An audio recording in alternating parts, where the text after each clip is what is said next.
السلام علیکم ورحمۃ اللہ وبرکاتہ۔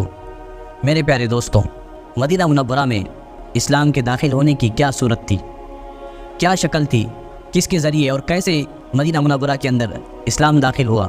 میرے دوستوں، آئیے ہم حضرت کی زبانی اس واقعے کو سنتے ہیں اور عمل کی نیت سے سنتے ہیں۔ امام مالک رحمۃ اللہ علیہ مدینہ کے رہنے والے تھے، امام دار الہجرہ کہلاتے تھے۔ ان کے زمانے کے بادشاہ نے اعلان کیا تھا کہ ملک میں کوئی فتویٰ نہ دے سوائے امام مالک کے۔ حضرت امام مالک رحمۃ اللہ علیہ مسجد نبوی میں ان کا درس ہوتا تھا۔ امام ابو حنیفہ سے عمر میں چھوٹے تھے، لیکن دور دونوں کا ایک ہی تھا۔ تو بادشاہ وقت نے اعلان کیا تھا کہ ملک میں سوائے امام مالک کے کوئی فتویٰ نہیں دے۔ اتنا بڑا مقام۔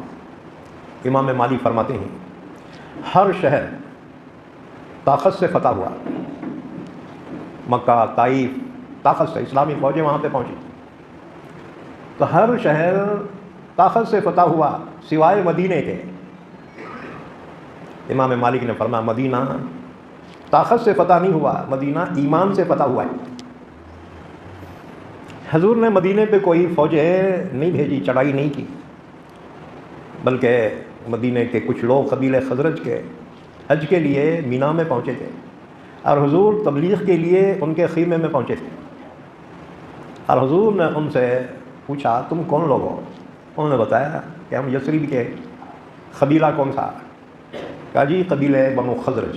ایک بات یاد رکھو، عربوں کی علامت یہ ہے، عرب پوچھیں گا نا قبیلہ پوچھیں گا، اور ہمارا انڈین بھائی پوچھیں گا کہاں والے ہیں، تمہارا گاؤں کون سا ہے، پھر بھی سمجھ جانا یہ گورانی ہے۔ یہ عرب جو پوچھیں گے نا قبیلہ پوچھیں گے، عرب پوچھیں گے من کون ہو، وہ جواب میں اگر عرب ہے نا اپنا نام، اپنے باپ کا، اپنے دادا کا، 3 نامہ بولنا تو سمجھ جاؤ وہ عرب ہے۔ اور ہم سنگل نہیں تو ڈبل، اپنا نہیں تو بابا کا بولتے، سمجھ جاؤ انڈین ہے، یہ ایشین ہے۔ عرب اپنا قبیلہ بولیں گا۔ تو حضور ہر خیمے میں پہنچ کر پوچھتے کہ تم کون ہو، وہ بتاتے اپنا قبیلہ۔ تو خزرج والوں کے خیمے میں حضور پہنچے، پوچھا تم کون ہو؟ انہوں نے بتایا جی ہم بنو خزرج سے ہیں۔ حضور نے فرمایا کیا تم میری بات سن سکتے ہو؟ ورنہ لوگاں تو جھڑک دیتے تھے حضور کو، کافراں بات ہی نہیں سنتے تھے۔ تو حضور نے فرمایا کیا تم میری بات سن سکتے ہو؟ انہوں نے کہا جی تشریف رکھیے، ہم آپ کی بات ضرور سنیں گے۔ یہ بڑے بااخلاق لوگ تھے۔ اللہ کے نبی نے ان کو اللہ کی توحید سمجھائی اور فرمایا کیا اس کام میں تم میری مدد کرو گے؟ تو انہوں نے حضور کی بات کو تسلیم کیا۔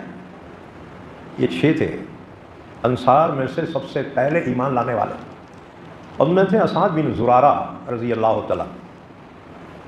یہ 6 ہیں مدینے والے جو سب سے پہلے ایمان لائے۔ انہوں نے کہا جی ہم اس کے لیے تیار ہیں۔ وہ 6 آدمی ایمان لائے، مدینہ پہنچے، اور انہوں نے اسلام کی دعوت دینی شروع کی۔ تب جا کر مدینے میں اسلام کا چرچا ہو گیا اور اللہ کے نبی کا تذکرہ ہو گیا، ورنہ اس سے پہلے مدینے والے واقف نہیں تھے کہ مکے میں کوئی پیغمبر تشریف لائے۔ یہ 6 انصاری صحابہ جو ایمان لائے، السابقون الاولون من الانصار، انصار میں سے تھے۔ اللہ نے بڑی فضیلت بیان کی، والسابقون الاولون من المہاجرین والانصار والذین اتبعوہم بإحسان رضی اللہ عنہم ورضوا عنہ۔ یہ شروع کے تھے سابقین اولون۔ چنانچہ انہوں نے جا کر مدینے میں تذکرہ کیا۔ اب جو سنجیدہ لوگ تھے یا جو حق کی تلاش میں تھے، بت پرستی سے جن کو الرجی ہو گئی تھی، ان لوگوں کو تو اس کا انتظار تھا، وہ لوگ قبول کیے۔ اب ان کی تعداد 6 سے 12 ہو گئی۔ یہ دوسرے سال آئے، حضور سے بیعت کی۔ ان میں اوس قبیلے کے بھی لوگ تھے، دوسرا جو قبیلہ تھا اوس، اس کے بھی لوگ شامل تھے۔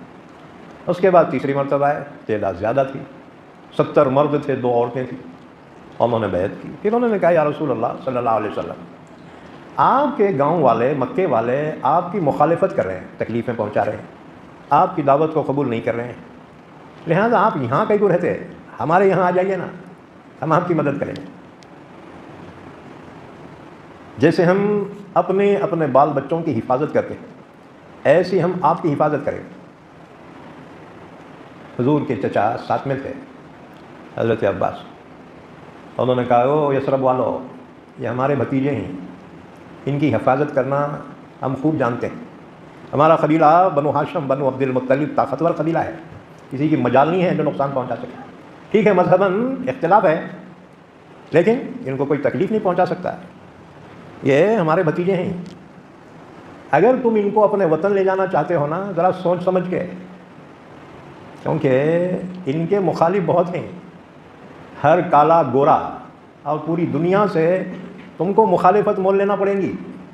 اگر طاقت ہے پوری دنیا کا مقابلہ کرنے اور محمد صلی اللہ علیہ وسلم کی مدد کرنے کا تو پھر فیصلہ کرو، نہیں تو اپنے فیصلے پہ نظر ثانی کر لو۔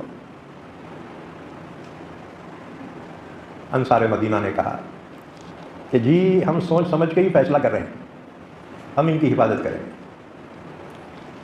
اسود اور احمر، کالے اور گورے دنیا میں جتنے ہیں نا، جو بھی ان کی مخالفت کریں گے ہم دفاع کریں گے، اس کا وعدہ کریں۔ حضور نے فرمایا ذرا سوچ سمجھ کے، کیونکہ عرب جو تھے نا ایک مرتبہ فیصلہ کر لیے، اب وہ فیصلے سے پیچھے نہیں ہٹتے تھے۔ یہ ہمارے انڈین ہیں، مول صاحب رہندے، حاجی صاحب رہندے، وعدہ کرتا ہاں میں آ رہا ہوں جی، اور انہیں جو گل ہو جاتا بیٹا بعد میں آتا اجی معذرت معاف کرنا ہے جی، آئی ایم سوری، ہاں آئی ایم سوری، پہلے کیوں جھک ماری؟ وعدہ کراج کیوں تو؟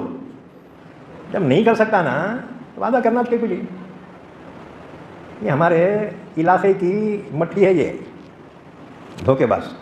لیکن عرب مسلمان رہندے یا کافر رہندے، زبان دے دیا جان دیں گا انہیں، پیچھے قدم نہیں ہٹا سکتے۔ اللہ نے اپنے نبی کے لیے صحابہ کو خود چن کر دیا تھا، کیونکہ ان کی ایسی صفات تھی جو دنیا میں کسی قوم میں نہیں تھی۔ ایک مرتبہ فیصلہ کر لیا بس جان دیتے تھے، اپنی اولاد اپنا خاندان قربان کرتے، فیصلے سے ہٹنے والی قوم نہیں تھی۔ اس لیے حضور نے بار بار فرمایا دیکھو تم جو معاہدہ کر رہے ہو نا ذرا سوچ سمجھ کے۔ ان کا جی سوچ سمجھ کے فیصلہ ہے، ہم آپ کی حفاظت کریں گے اسی طاقت کے ساتھ جس طاقت سے ہم اپنے بال بچوں کی حفاظت کرتے ہیں۔ لیکن ایک سوال کیا انہوں نے کہ ہم آپ کی مدد کریں گے، سب کریں گے، مگر اس کے بدلے میں ہمارے کو ملیں گا کیا؟ سودا، کیونکہ دنیا میں ہر انسان کچھ نہ کچھ منافع کے لیے محنت کرتا ہے، بغیر منافع کے لیے کوئی بھی نہیں کرتا ہے، اور کم سے کم یہ ثواب کے واسطے تو کرتا ہے۔ ثواب کیا ہے؟ یہ بھی تو فائدہ ہی ہے نا، یہ بھی سودا ہے یہ۔ تو بہرحال انہوں نے سوال کیا انصار مدینہ نے، اگر ہم آپ کی حفاظت کریں، آپ کا تعاون کریں تو ہم کو ملیں گے کیا؟ ان سب کے بدلے میں ہم اپنی جان مال ہر چیز قربان کریں گے آپ کے لیے، ہمارے کو ملیں گا کیا؟ حضور نے جواب میں فرمایا الجنہ، جنت ملے گی۔ انہوں نے کہا واہ واہ واہ واہ، کیا بہترین سودا ہے، کہا ہمیں منظور ہے۔ اللہ انصار مدینہ پہ کروڑہ کروڑ درود نازل فرمائے، رحمتیں نازل فرمائے، اس لیے ان کا نام ہی انصار پڑ گیا ہے۔ مددگار ہوں تو ایسے ہو۔